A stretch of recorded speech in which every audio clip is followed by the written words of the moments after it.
Welcome back to another technical deep dive here in the debug zone. Today, we're tackling a big question and breaking it down with insights from other users.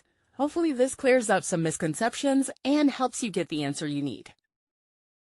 So buckle up, stay a little curious, and let's jump right in.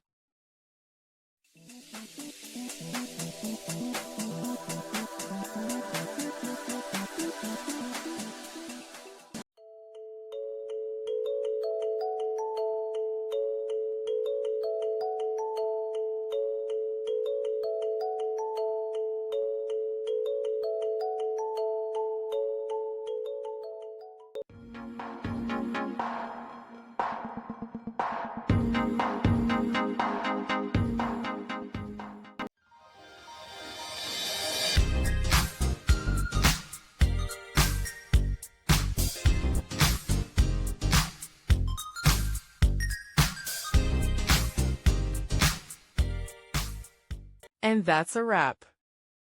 I hope you found the answer you were looking for. If you did, take a second to hit that subscribe button. It really helps out. And let me know in the comments which solution worked best for you. See you next time in the debug zone.